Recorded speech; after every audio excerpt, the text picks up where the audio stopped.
Кайрана мына салыштыралы. Миллиондоп сабайтса. Саякпай ата. Ал жаттам эмес. Азыркылар го жаттама. Табыгы чыга элек.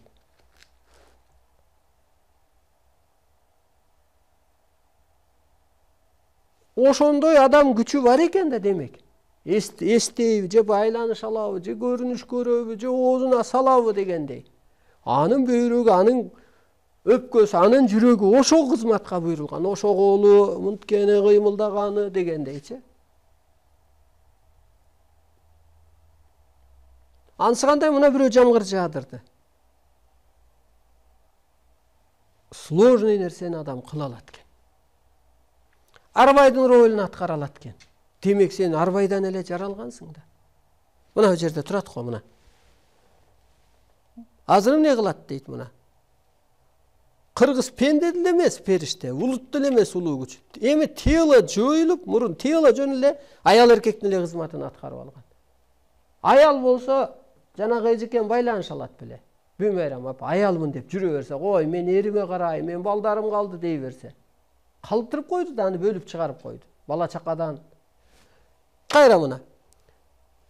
Энергияга нурдун ролун аткарат. Энергия ошол периште, нур периште, инопланетан десек болот. Эми сыйынбайт, сырдашат. Сыйынып отуруп алган жок Дергешбай ата. Бейчи деп отуруп алган жок. Сырдашты кадимкидей эле ааламдан берди.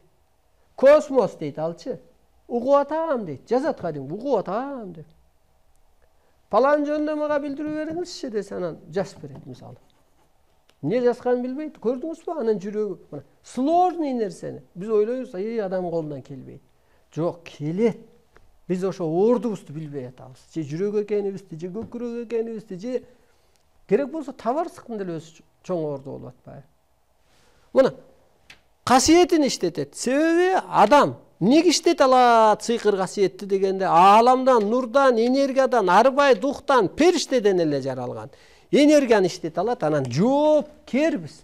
Бүгүнкү күндө анан ошол кыргыз Кудайдын ордун аткарат дегенибиз ошол. Кудай деген бул аалам. Ошо Кудайдын ролун аткарган үчүн мына антип байланыш берип атат. Ролун аткарган үчүн мына Кудай куткарыш керек эле деп биз ойлосок, Кудай бир ыйман берип коюш керек эле ичибизгечи. Ыйман бербей эле Абдылдаев деп бейишке чыгарып атпайбы өстүрүп. Кудай аткарчу ишти бир адам аткарып атат. Ал сүйлөп атса энергия өтүп атат. Сен айгып атасың. Көрдүңүзбү? Адам кандай ушундай бир сөз жеткиз бир күч экенин. Улут эмес, улуу күч дегенибиз ушул болуп атат да.